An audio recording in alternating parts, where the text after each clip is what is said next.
Hello, so today we're going to be doing a review on the Honor Magic 3 Pro Plus. So this is one of the newest phones Honor has released, and it looks like a pretty good release in my opinion. We will be going through the specs and giving it an overall rating. And yeah, Android advocates, so we're going to be looking at this phone and seeing how good it is, compared to its previous lineup and stuff. Okay, so starting off, as you can see, it is a new phone, relatively new phone. It was announced recently in August 2021. You can see here that it's also listed on their website as the Honor Magic 3 Pro Plus 5G, and they're marketing it as Beyond Epic. So yeah, moving on, there's quite a lot of things in body. Tanish, you want to talk about that? Yeah, so the dimensions are 162.8 by 74.9 by 9.9 millimeters, which in inches is 6.41 by 2.95 by 0.39 inches. Its weight is 236 grams, so which in my opinion is pretty bulky. Just by looking at that weight, you know there's going to be a lot of stuff in this phone.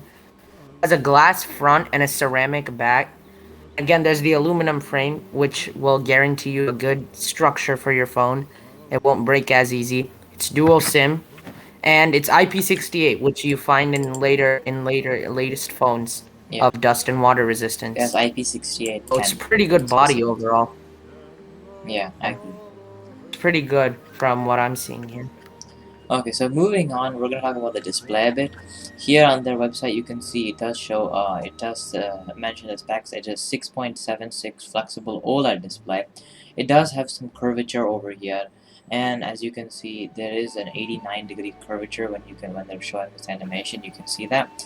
It does offer 10-bit display, meaning it can show around a billion colors. It has good color accuracy, and you'll get like good contrast on it. It does have an HDR10 Plus certification for movies and such, and you do get some good color processing. It's also high refresh rate, 120 Hz, and it's QVE Rhineland Eye Comfort certification, meaning that it probably won't hurt your eyes after staring for too long. It does have not that big of bezels as you can see here, but it does have a pretty significant notch for its multiple camera setup during its display. Okay, so going back here, we can look at its platform. So as you can see, it does say it has Google Play services, which is quite interesting considering that it used to operate under Huawei, but Huawei recently sold it off. So it does run on Android 12. It does come with its Magic UI 5.0. So that's basically all of its regular specs and such. But that's the thing about this. It does offer Google services. So if you're one of the people who didn't want to buy a Honor or Huawei phone because it didn't have no Google services, it's basically fixed because of this. And it will probably upgrade to Android 12 soon whenever it comes out. And I think that that's basically it for all of this. It does come with the Qualcomm Snapdragon 885 plus 5G chip, runs on the Fabrication 5 process, and basically that offers the highest speeds. Even websites like Gizmo China rated 10 out of 10 in the performance. So I think it's the highest end chip you can get right now, and it does have a good GPU, the Adreno 660. So playing games should be no problem with this phone. Another thing is it does have an overall good body as we mentioned, and it does come with Gorilla Glass for protection. It does not mention it there, but on its website it does mention that it has specific glass made for it not crack under pressure or when it falls and stuff, and they made sure to mention that quite specifically. And after that, yeah, basically that's all about the display and the platform. So now moving on to the memory, Dinesh. For the memory, there's no external card slot. But the internal memory is 512 gigabytes with 12 gigabytes of RAM. So that's just, even though it has one storage option, that itself should be enough storage for you. I guess you could basically use this as like kind of a work phone maybe, because I wouldn't really see in your everyday life why you would need such a big amount of storage. So this I would think that this would be kind of more used for a work phone than your personal phone. But I mean, it's your decision at the end of the day. True. So moving on to the selfie camera, uh, there is 13 million pixels with an aperture of 2.4. So you're going to be getting a lot of like really wide shots because it's an ultra wide camera. It does have TOF 3D, which I think is pretty cool. So basically, what that is like in a short distance, you'll be able to capture high quality shots. Like only a short distance between you and the camera, you will be getting really good shots. The background won't be as good, but it's pretty cool shots. But its video is still again at 180p at 30 FPS, which is again we're seeing in the phones that we've been reviewing lately. Yeah. Okay. So moving on, we do have our main camera. I think this is a very, very good main camera. It does show a bunch of different computational photography images on its website, but it does have optical noise stabilization along with omnidirectional PDAF, so phase detection autofocus is necessary when you're taking good video. Also, there isn't a bad camera on this phone.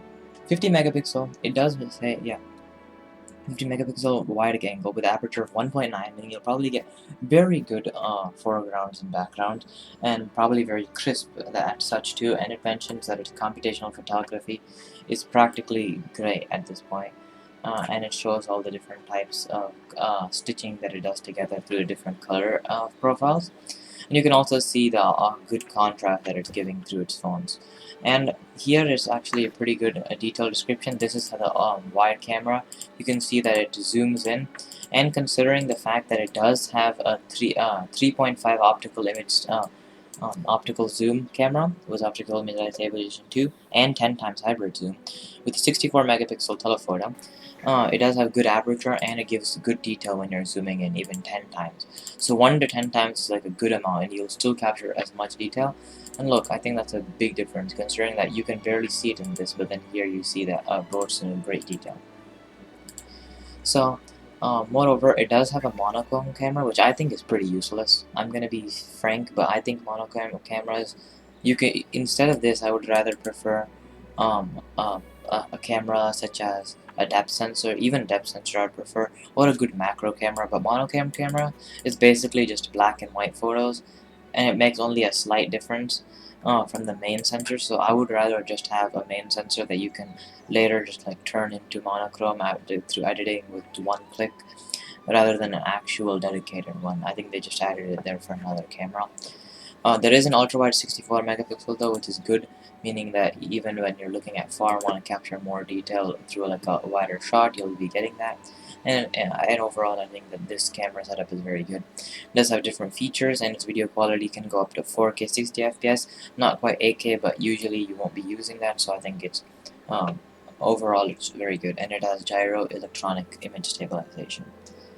Okay, moving on to the sound, Dinesh. For the sound, there's a loudspeaker with stereo speakers, but there's no headphone jack, which again, headphone jacks are not really needed nowadays. Um, so moving on to the battery, it's a 4,600 milliamp battery, so that's a pretty decent battery. It fast charges at 66 watts, and what I think is really cool is that it fast wireless charges at the same amount of watts to 66, and you don't really see that because you usually see wireless charging being a little more. It takes a little longer to charge using wireless charging than fast charging, so it can reverse wireless charge, but it doesn't say how many watts. Yeah. So overall, I think this is actually a pretty good phone. It does have a lot of different features, and they even mention that it has the game turbo, a pretty good selection of of always-on displays. It has Turbo X. It has good heat management for its chip, and it has other things like ultra low latency engine, anti-aging engine, and a smart memory engine. So it has a bunch of different features that make it good, and the fact that it now has Google services makes it an actually considerable phone for a lot of different people. Because without Google services, a lot of people don't really want to use a phone because it doesn't have things they require for like simplistic lifestyle. But now that this is here, and since they branched out from Huawei, it's pretty interesting. Like because I have Google services again. And I think this is actually a pretty considerable phone. Overall, so what I would look at it is its body. Uh, um, you can't really complain about too much. It does have it does have a glass front, but due to it not having Gorilla Glass, generally I probably would have not given it a 10. I probably wouldn't give it 10 out of 10. It does have IP68 though, so it kind of makes up for it. But I think it does have an overall good body, so maybe an 8 or 9 for that. Um, 8 out of 9, 8 or 9 out of 10. Um, For the display, I'd give it an A plus. It's an HDR10 plus. You do get a 10-bit panel. It's OLED 120 Hz. You're basically getting whatever you want. So, and it has a good screen to body ratio and pixel density along with a good resolution. So I think 10 out of 10 for that. Platform, it does have it has a Google Play now. It has Magic UI, which I don't think is the best Android software, but it's good, and it has a good chipset, CPU and GPU. I mean, even the chipset and CPU are the same thing. But yeah, I think that's good. And yeah, I think 10 out of 10 for that one too. For memory, Tanish, what's your opinion? My opinion, I would give it a solid 8 out of 10. Not complaining about the memory. Memory, it's a really good option that you have 512 gigabytes, more than enough for your everyday life. If they had offered a little more options, not saying that this is bad, but if they offered a little more, people would have a little more bit of choices to pick from instead of just this one. Memory Yeah. is pretty good, solid 8 out of 10 from me. Yeah. Okay, so now we're at 36 out of 40. And for our main camera, I'd give this actually a 9 out of 10. It's not the perfect system. There are better systems, and that's why I'm not giving it a 10 out of 10, which would go to the Xiaomi Mi 11 Ultra or the Samsung Galaxy S21 Ultra 5G.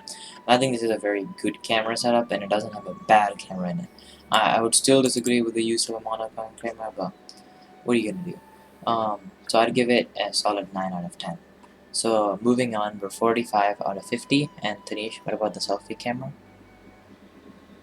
So for the selfie camera, I was originally gonna give it a 9 or 10 out of 10, but I'm gonna give it once again a solid 8 out of 10. I do think the TOF 3D is pretty cool for the closer shots that you get with the phone, but it's only again the ultra wide camera is only 13 million pixels, and the video only runs at 180p at 30 fps.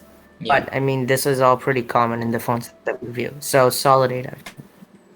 Okay, so And moving on. for the sound. Yeah. For the sound, I would rate it a 9 out of 10. It